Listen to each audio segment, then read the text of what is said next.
அனைவருக்கும் வணக்கம். இன்றைய வகுப்பில் நம்ம என்ன பார்க்க போகிறோம் அப்படின்னா, ப்ரீவியஸ் இயர் கொஷின், அதாவது நம்ம ஆர்ஆர்பிக்கான கடந்த ஆண்டு கேட்ட கேள்விகள் எல்லாம் தொகுத்து பார்த்துக்கிட்டு இருக்கோம். அதனுடைய தொடர்ச்சியை இந்த வகுப்பில் பார்க்கலாம். இப்போ தோராயமாக நம்ம ஹிஸ்ட்ரியில் வந்து பார்த்திங்கன்னா almost we have discussed around 150 plus questions. இது வரைக்கும் பார்த்திங்கன்னா 150க்கு மேற்பட்ட கேள்விகளை நம்ம டிஸ்கஸ் பண்ணியாச்சு. இப்போ இதை பார்க்கும்போதே எங்களுக்கு ஓவராலாக ஒரு ஐடியா வந்திருக்கும், எந்தெந்த ஏரியாவில் ரொம்ப முக்கியத்துவம் வாய்ந்து கேட்குறாங்க கொஷின்ஸ் அப்படின்னு. இந்த 7 கேள்வி கேட்குறாங்கன்னு சொல்லியிருந்தோம். அதில் ஒரு 2 அல்லது 3 கேள்விகள் வந்து பார்த்திங்கன்னா மாடர்ன் இந்தியாவிலேருந்து, நவீன கால இந்தியாவிலேருந்து கேட்கப்படுது. 1 அல்லது 2 கேள்விகள் வந்து பார்த்திங்கன்னா பண்டைய கால இந்தியாவில் இருந்தோம். 2 கேள்விகள் அல்லது 1 கேள்வி வந்து பார்த்திங்கன்னா இடைக்கால இந்தியா அல்லது கலைப்பகுதிகளிலேருந்தும் கேட்குறாங்க, அதாவது ஆர்ட் அண்ட் கல்ச்சர்லேருந்து கேட்குறாங்க. ஸோ இந்த அண்டர்ஸ்டாண்டிங்லேயும் பர்டிகுலராக நம்ம டாபிக்ஸே பிக் பண்ணிடலாம். உதாரணத்துக்கு post Mauryan age, post Gupthan age, இதுலேருந்து நிறைய கேள்விகள் கேட்டுக்கிட்டு இருக்காங்க. சிந்து சமவெளி நாகரிகத்திலேருந்து கேள்விகள் வருது, குப்தர்கள் காலகட்டத்திலேருந்து கேள்விகள் வருது. இந்த 4 பகுதியும் பண்டைய கால இந்தியாவில் நம்ம ஒதுக்கிக்கலாம் கேட்குறாங்க அப்படின்ட்டு.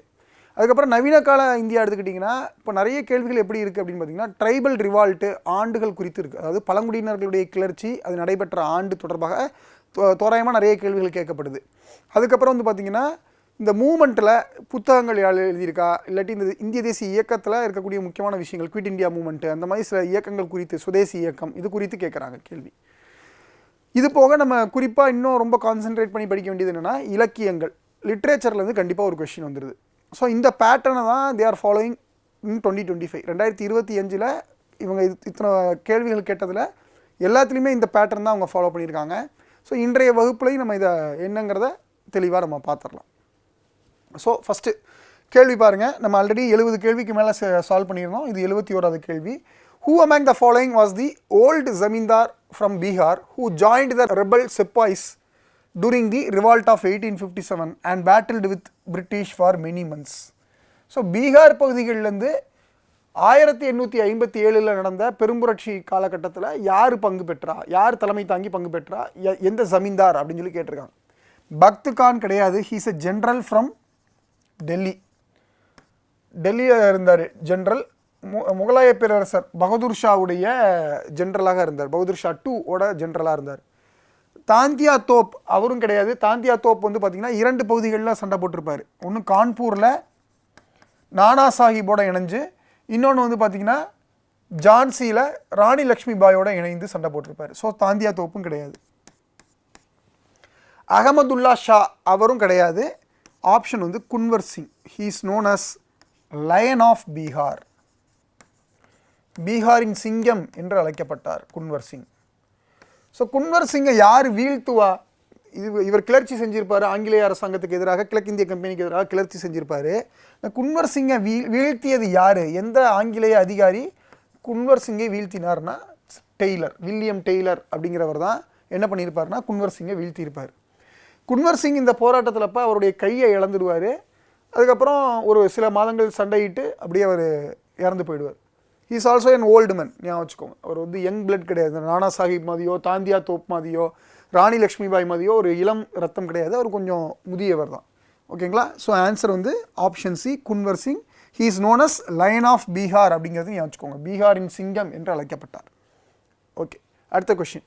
Which of the following was not a tribal movement? இப்போ கொடுக்கப்பட்டது 4 விஷயத்தில் எது பழங்குடியின கிளர்ச்சி கிடையாதுன்னு கேட்டிருக்காங்க. தாமர், கெர்வார் அண்ட் சந்தால், இது எல்லாமே பழங்குடியினர்கள் தான். கேள்வி என்ன கேட்டிருக்காங்க? எது பழங்குடியின கிளர்ச்சி கிடையாதுன்னு கேட்டிருக்காங்க. சந்தால் ரிபலியனாக இருந்தாலும் சரி, தாமராக இருந்தாலும் சரி, கெர்வாராக இருந்தாலும் சரி, இதெல்லாம் வந்து பார்த்திங்கன்னா பழங்குடியினர்களுடைய கிளர்ச்சி. ஆனால் ஃபரைசி மூமெண்ட் அப்படிங்கிறது என்ன அப்படின்னா பாருங்கள், இது வந்து ஒரு வங்காளத்தில் நடந்த, அதாவது பெங்கால் பகுதிகளில் நடந்த மிக முக்கியமான ஒரு கிளர்ச்சி. இது என்ன அப்படின்னா, முஸ்லீம்ஸ் நிறைய டெனன்ஸாக இருப்பாங்க. டெனன்ஸ் அப்படின்னா குத்தகைதாரர்களாகவும் கூலி வேலை செய்யக்கூடிய விவசாயிகளாகவும் டெனன்ஸாக யாருடைய நிலத்துக்கு இருப்பாங்க அப்படின்னா ஹிந்து ஜமீன்தார்களுடைய நிலங்களுக்கு இருப்பாங்க. இந்த ஹிந்து ஜமீன்தார்கள் வந்து இந்த இஸ்லாமியர்களை துன்புறுத்துகிறாங்க, இந்த ஹிந்து ஜமீன்தார்கள் வந்து இந்த இஸ்லாமியர்களை சுரண்டுறாங்க அப்படிங்கிற ஒரு பிரச்சனையினால இந்த இஸ்லாமியர்கள் எல்லாரும் இந்த ஹிந்து ஜமீன்தார்களுக்கு எதிராக ஒரு கிளர்ச்சி செய்வாங்க. அப்போ இதுக்கும் பழங்குடி அப்படிங்கிற விஷயத்துக்கும் சம்மந்தம் கிடையாது. ஸோ ஆப்ஷன் டி தான் correct.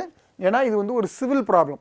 It is not a tribal revolt. பழங்குடியின கிளர்ச்சி இல்லை, மாறாக இது நிர்வாக ரீதியாக இங்கே இருக்கக்கூடிய அந்த நிர்வாக தலைமையில் இருக்கக்கூடிய ஜமீன்தார்கள், ஹிந்து ஜமீன்தார்களுக்கும் அவங்கள்ட்ட பணிபுரியக்கூடிய இல்லை அவங்களுடைய நிலங்களில் குத்தகைக்கு இருக்கக்கூடிய இஸ்லாமியர்களுக்கும் ஏற்பட்ட ஒரு கிளர்ச்சி தான் இது ஃபரைசி மூமெண்ட் அப்படிங்கிறது. So it is more of civil, not of tribal. ஏன் வச்சுக்கோங்க. So option D. Question number 73. Chandragupta Maurya is said to have converted to. Chandragupta Maurya, நான் போன வகுப்பில் சொன்னேன், சந்திரகுப்த மௌரியா அப்படிங்கிறவர் தான் மௌரிய பேரரசை நிறுவியவர் அப்படின்னு சொல்லி சொன்னேன். ரைட். அப்போ இவர் வந்து எந்த மதத்துக்கு மதம் மாறினார் பின்னாட்களில் அப்படின்னு பார்த்தீங்கன்னா, ஹி கன்வெர்டட் டு ஜெயினிசம். சமண மதத்திற்கு அவர் மதம் மாறிட்டார். குறிப்பாக வந்து பார்த்திங்கன்னா அவருடைய ஆட்சி அதிகாரத்தை அவருடைய மகனான பிந்துசாரனிடம், அவருடைய மகன் பேர் பிந்துசாரன், அவருடைய மகனான பிந்துசாரனிடம் ஒப்படைத்து விட்டு தென்னிந்தியா நோக்கி வந்துடுவார். தென்னிந்தியாவில் கர்நாடகா மாநிலத்தில் ஸ்ரவண பெலோகா அப்படிங்கிற இடத்துல வடக்கு இருந்து, அதாவது வடக்கு பார்த்து நோன்பு இருந்து உயிர் நீத்துவார்.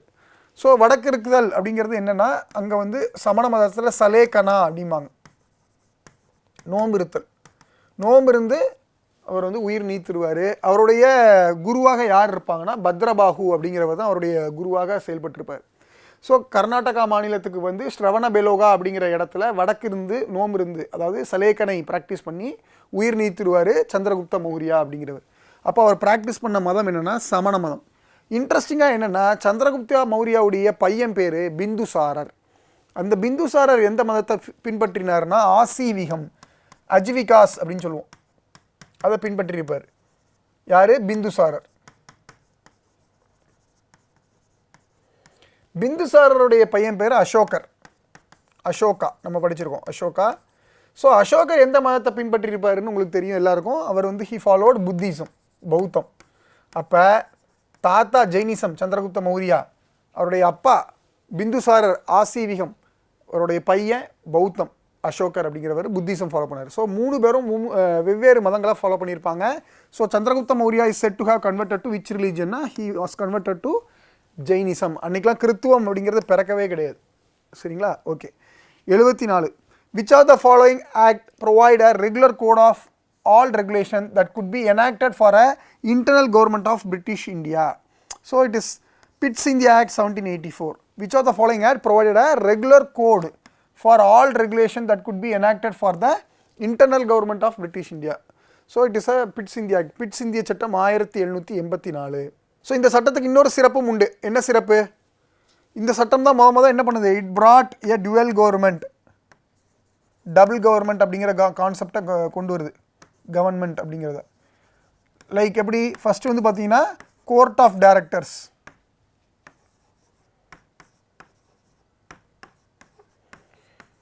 இன்னொன்று வந்து பார்த்தீங்கன்னா board of control. Court of directors and board of கண்ட்ரோல்னு இருவேறு அமைப்புகள், 2 பேர் இதாக உருவாக்குறாங்க, நிர்வாக அமைப்புகள். கோர்ட் ஆஃப் டைரக்டர்ஸ் வந்து கமர்ஷியல் கம்பெனியுடைய வர்த்தக ரீதியாக இருக்கக்கூடிய நடவடிக்கைகளை எடுப்பாங்க. போர்ட் ஆஃப் கண்ட்ரோல் அப்படிங்கிறவங்க என்ன நடவடிக்கை எடுக்கிறாங்க அப்படின்னா, they take political control, political and military, இராணுவம் சார்ந்து இருக்கக்கூடியதும் அதுக்கப்புறம் அரசியல் சார்ந்து இருக்கக்கூடிய முடிவுகளையும் போர்ட் ஆஃப் கண்ட்ரோல் அப்படிங்கிறவங்க எடுப்பாங்க. அப்போ இந்த இருவேறு துறையினர்கள் பண்ணுறனால it is known as dual government or double government. Pitt's India சட்டம் தான் அதை கொண்டு வந்தது. கேள்வி 75. The Singh Sabha movement is associated with which of the following, which கம்யூனிட்டின்னு கேட்குறாங்க. த சிங் சபா பேர்லேயே இருக்குது சிங் சபா அப்படின்னு. அப்போ இட் வாஸ் அசோசியேட்டட் வித் சீக்கியர்கள் தொடர்பாக இருக்கக்கூடிய இயக்கம் தான். Who was the head of Kayastha community? It is also a factual question. பிரதம கயஸ்தா அப்படிங்கிறவர் தான் is associated with the Kayastha community. அதிலே கயஸ்தான் கொடுத்துருக்குறாங்க. So it is easy one. Question 77. Who among the following was the president of Board of Control at the time of Charter Act renewal in 1793? கொஞ்சம் முன்னாடி தான் பார்த்தோம், board of control, court of டைரக்டர்ஸ்னு இருவேறு அமைப்பினர் பிட்ஸ் இந்தியா சட்டத்தின் கீழ் கொண்டு வரப்பட்டாங்க அப்படின்ட்டு. இதில் அவங்க என்ன கேட்டிருக்காங்க அப்படின்னா, who among the following was the president of Board of Control at the time of Charter Act renewal in 1793 கேட்டிருக்காங்க. So it is a factual question. Henry Dundas அப்படிங்கிறவர் தான், ஹென்ரி டந்தஸ் அப்படிங்கிறவர் தான் is a president of board of control. The British used education as a tool to reform Indian society. அவங்களுக்கு அந்த எண்ணமே கிடையாது இந்திய சொசைட்டி ரிஃபார்ம் பண்ணுங்கிறது என்ன அவங்களுக்கு இல்லை, மாறாக இந்தியாவில் இருக்கக்கூடிய இந்திய தேசியவாதிகளுக்கு தான் அந்த எண்ணம் இருந்தது. கல்வியின் மூலமாக இந்திய சமூகத்தை சீர்திருத்தணும் அப்படிங்கிற எண்ணம். எக்ஸ்பேண்ட் இந்தியன் ட்ரேட், இப்போ கல்விக்கும் ட்ரேடுக்கும் எதுவும் தொடர்பு இல்லை, இப்போ இந்தியன் ட்ரேட் எக்ஸ்பேண்ட் இந்தியன் ட்ரேடும் வராது. ஆப்ஷன் டி பாருங்கள், சப்போர்ட் விமன் எம்பவர்மெண்ட், பெண்கள் முன்னேற்றத்துக்கும் அவங்க பெருசாலாம் அவங்க எஜுகேஷன் ஒரு கருவியாக அவங்க பயன்படுத்தலை, மாறாக ஸ்ட்ரென்தன் தி கொலோனியல் ரூல், அவங்களுடைய ஆட்சி அதிகாரத்தை தக்க வைத்து கொள்வதற்காக எஜுகேஷனை ஒரு கருவியாக பயன்படுத்தினாங்க. எப்படி அப்படின்னா, இவங்க அறிமுகப்படுத்திய கல்வி முறைகளில் இங்கே இருக்கக்கூடிய துறைகள் எல்லாத்துலேயும் வந்து பார்த்திங்கன்னா இந்தியர்கள் கிளரிக்கல் வேலைக்கு, அதாவது அடிப்படையான வேலைகளுக்கு மட்டுமே தேர்ந்தெடுக்கப்பட்டு ஆங்கிலேயர்கள் சொல்லக்கூடிய விஷயங்களை மட்டுமே அவங்க செய்யணும் அப்படிங்கிற கான்செப்ட். குறிப்பாக 1833 லார்ட் மெக்கலேயோடைய ஃபேமஸ் மினட் இருக்குது. என்ன மினட் அங்கே சொல்லுவார் அப்படின்னா, இந்தியர்கள் இந்த கல்வி திட்டத்தின் வாயிலாக பார்ப்பதற்கு நிறமோ இரத்தமோ அதெல்லாம் வந்து பார்த்திங்கன்னா அவங்க வந்து இந்தியனுடைய நிறம் இருக்கும், இந்தியனுடைய இரத்தம் இருக்கும், பார்ப்பதற்கு இந்தியர்கள் மாதிரி இருப்பாங்க. ஆனால் அவங்களுடைய சிந்தனையோ அவங்களுடைய மற்ற செயல்பாடுகளோ இந்த கல்வி முறையின் வாயிலாக அது ஆங்கிலேயர்கள் மாதிரி இருக்கும் அப்படின்னு சொல்லி கொண்டு வருவார்.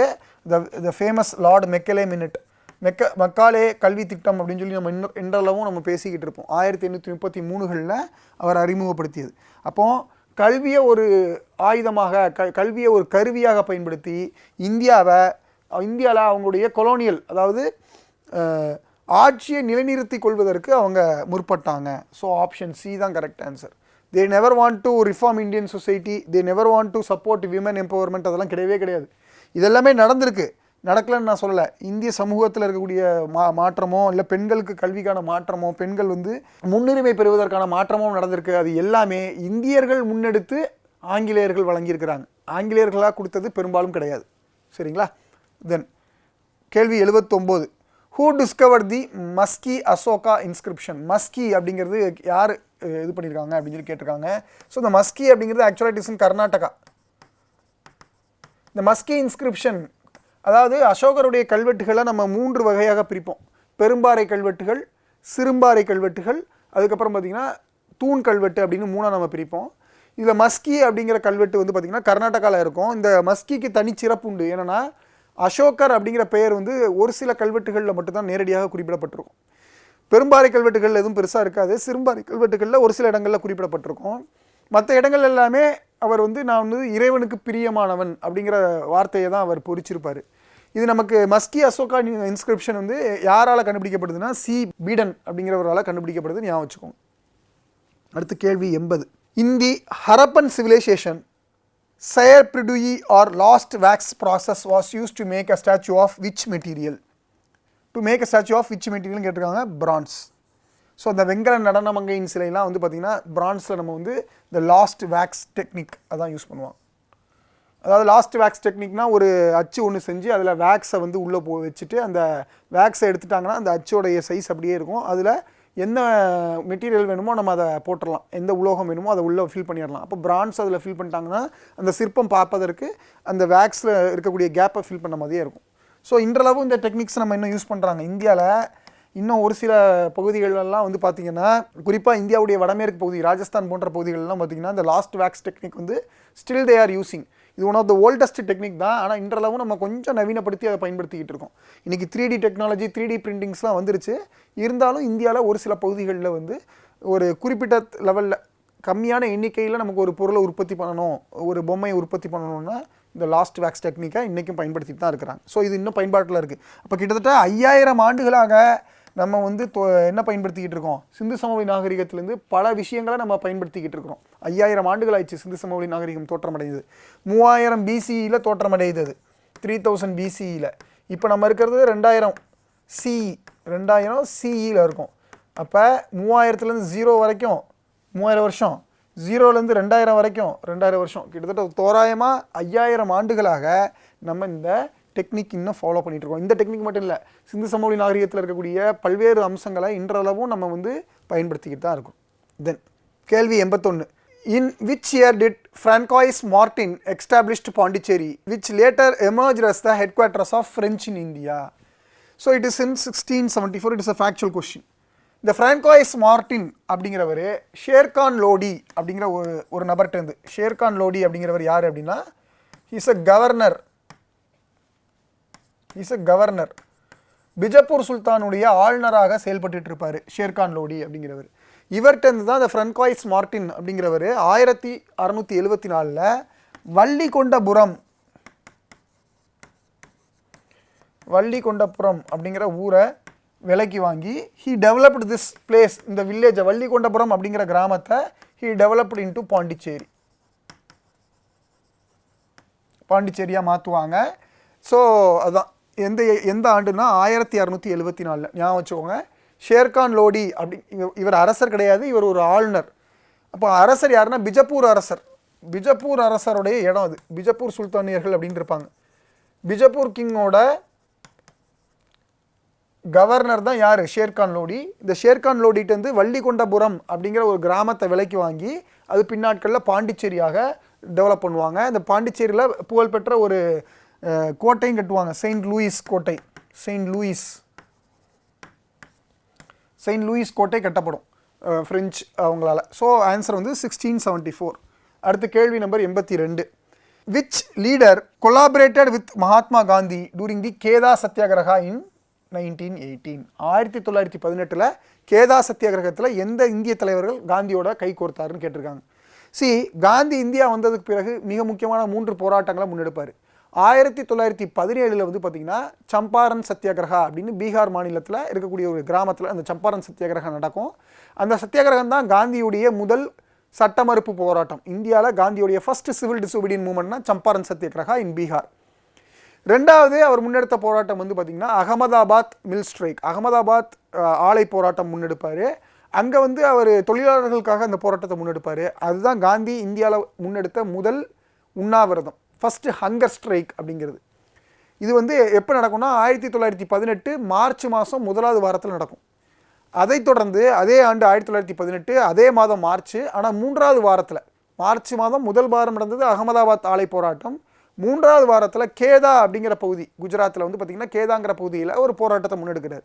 அதுதான் காந்தியுடைய முதல் ஒத்துழையாமை இயக்கம், நான் கோஆபரேஷன் மூவ்மெண்ட். என்ன பண்ணியிருப்பாங்க அப்படின்னா கேதா அப்படிங்கிற பகுதிகளில் இருக்கக்கூடிய விவசாயிகளை கட்டாயப்படுத்தி வரி செலுத்த சொல்லுவாங்க. ஆனால் அங்கே என்ன நடந்திருக்கும் அப்படின்னா பஞ்சம் ஏற்பட்டு வரி செலுத்தக்கூடிய நிலைமையில் அங்கே இருக்கக்கூடிய விவசாயிகள் யாரும் இருக்க மாட்டாங்க. ஏன்னா விளைச்சலே எதுவும் இருக்காது. இப்போ இந்த பஞ்ச காலமாக இருந்தாலும் பரவாயில்ல, நீங்கள் செலுத்த வேண்டிய வரியை கட்டாயமாக செலுத்தி ஆகணும், உங்களுக்கு விளைச்சல் இருக்கோ இல்லையோ அதை பற்றி எங்களுக்கு கவலை இல்லைன்னு ஆங்கிலேயர்கள் உத்தரவு போட்டுருவாங்க. அப்போ இந்த உத்தரவை மீறி நான் கோஆபரேஷன் என்ன பண்ணுறாங்க, ஒத்துழையாமை இயக்கம் எங்கள்கிட்ட இல்லை, எங்களுக்கு அதுலேருந்து எந்த விளைச்சலும் வரலை, வந்தால் தான் வரி கட்ட முடியும், அதனால் நாங்கள் கட்ட மாட்டோம் அப்படின்னு காந்தி தலைமையில் மிகப்பெரிய போராட்டம் எடுக்கப்படும். அதுதான் first non cooperation movement of Gandhi in India. இதில் காந்திக்கு உடனிருந்து யார் முக்கிய பங்காற்றி இருப்பா அப்படின்னு பார்த்தீங்கன்னா வல்லபாய் பட்டேல், சர்தார் வல்லபாய் பட்டேல் தான் பங்காற்றியிருப்பார். So option C is correct answer. ரொம்ப முக்கியமான கேள்வி இது, ஞாபகம் வச்சுக்கோங்க. பொதுவாக காந்தியை பற்றி கேட்கும்போது 1917 நடந்த சம்பாரன் சத்தியாகிரகா, ரெண்டாவது பார்த்தீங்கன்னா அகமதாபாத் மில் ஸ்ட்ரைக், மூணாவது பார்த்தீங்கன்னா கேதா சத்தியாகிரகா. இது மூணும் தொடர்ச்சியாக நமக்கு கேட்குறாங்க எக்ஸாமில். ஸோ ஞாபகம் வச்சுக்கோங்க, காந்தியுடன் உடனிருந்து போராடிய இந்திய தலைவர் யாருன்னு பார்த்தீங்கன்னா சர்தார் வல்லபாய் பட்டேல் அப்படிங்கிறது. அடுத்த கேள்வி 83. Which Harappan site shows evidence of ploughed field?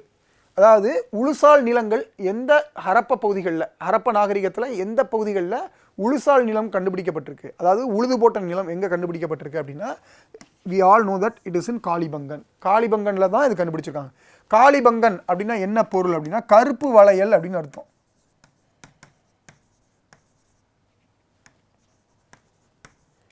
கருப்பு வளையல் அப்படின்னு அர்த்தம். கருப்பு வளையல் அப்படின்னா பிளாக் பேங்கிள்ஸ் அப்படின்னு அர்த்தம். ராஜஸ்தானில் இருக்குது இது, இட் இஸ் இன் ராஜஸ்தான்.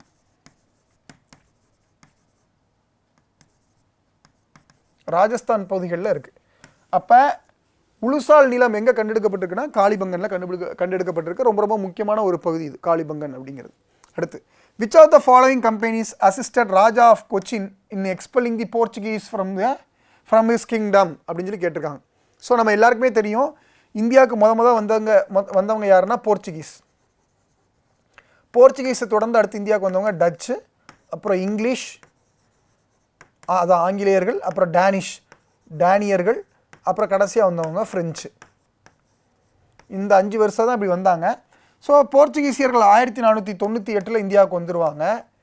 இவங்க வந்து கிட்டத்தட்ட 100 ஆண்டுகள் கழித்து 1602 தான் டச் இந்தியாவுக்கு வருவாங்க. ஸோ இந்த 100 ஆண்டுகள் யாருடைய ஆதிக்கம் இந்தியாவில் பெருசாக இருக்கும்னா போர்ச்சுகீசியர்களுடைய ஆதிக்கம் தான் இருக்கும். குறிப்பாக மேற்கு கடற்கரை முழுவதும் போர்ச்சுகீசியர்கள் தங்கள் கைவசம் வச்சுருப்பாங்க, இந்தியாவுடைய மேற்கு கடற்கரை முழுவதும்.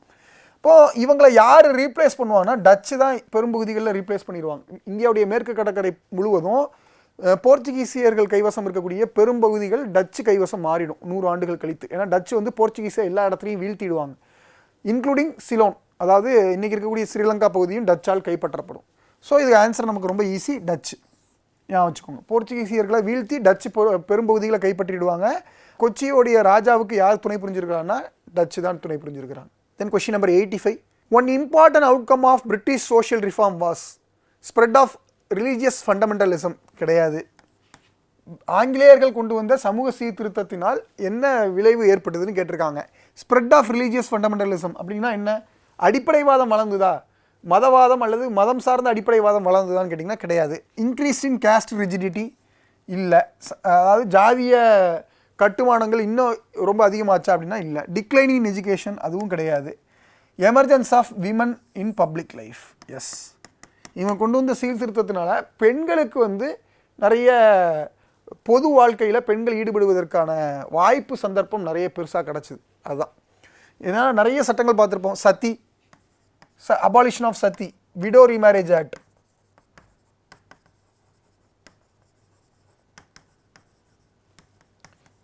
சாரதா ஆக்ட்,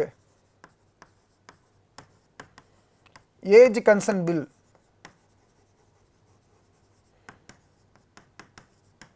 ஸோ இந்த மாதிரி பல்வேறு சட்டங்கள் வந்து ஃபீமேல் இன்ஃபான்டிசைட், அதாவது பெண் சிசு கொலை, இதுக்கு எதிராக பல்வேறு நடவடிக்கைகள் ஆங்கிலேயர்கள் எடுத்திருக்காங்க.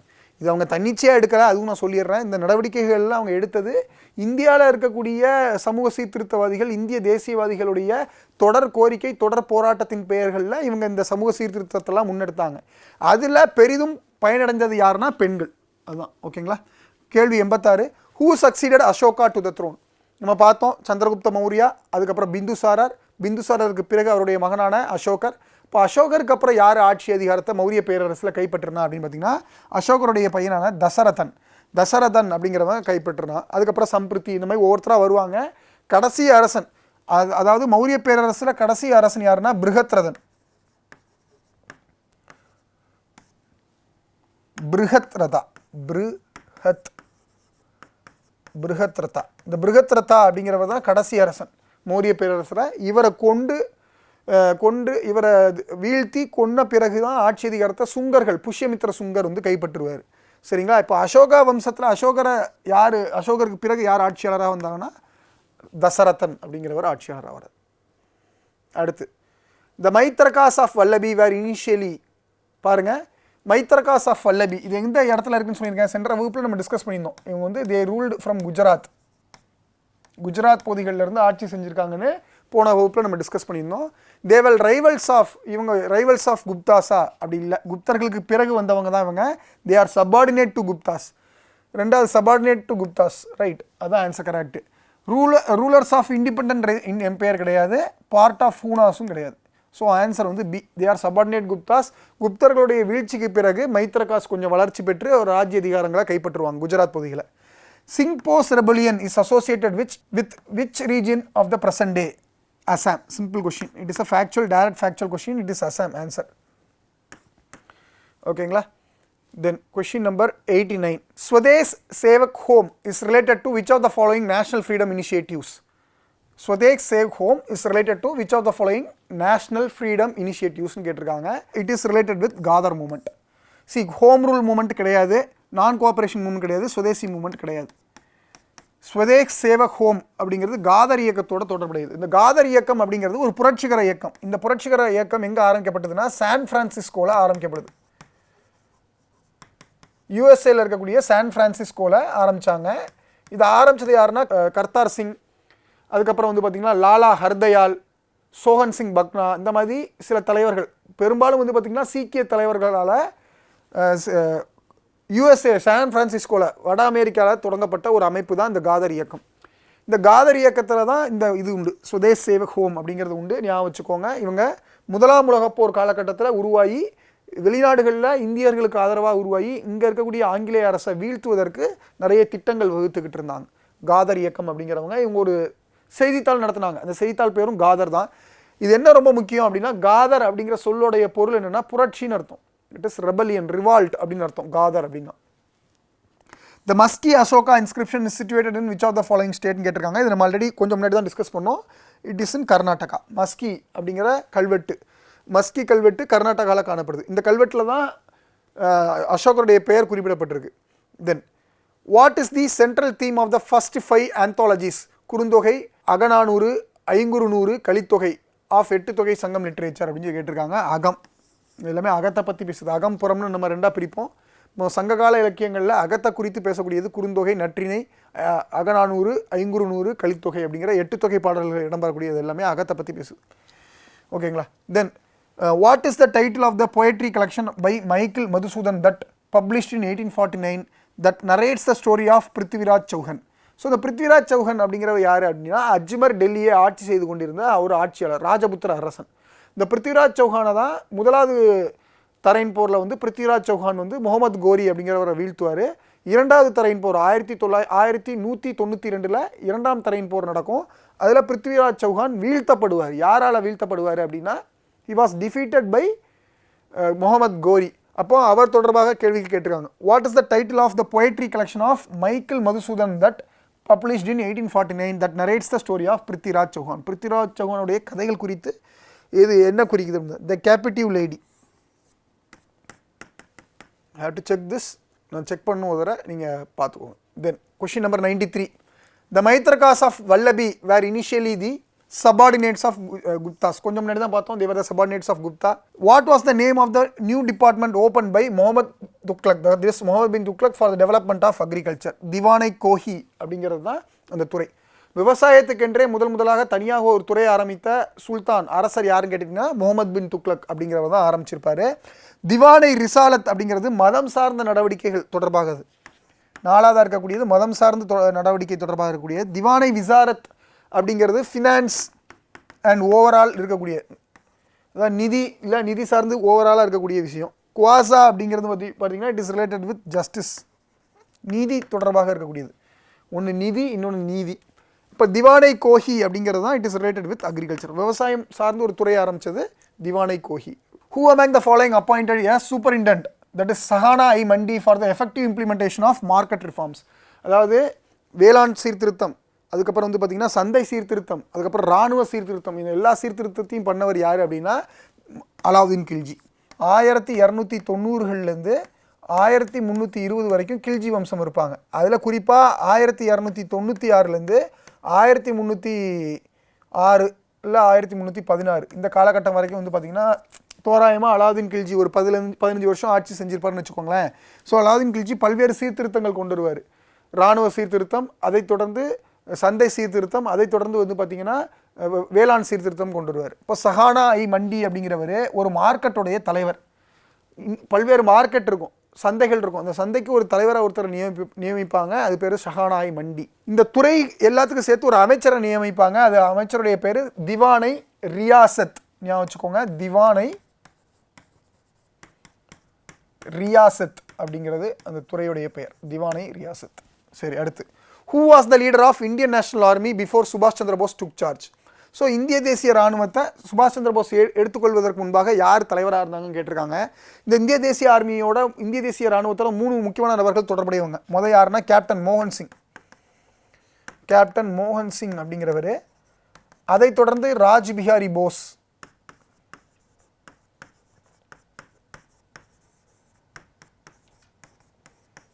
ராஜ் பிஹாரி போஸ்.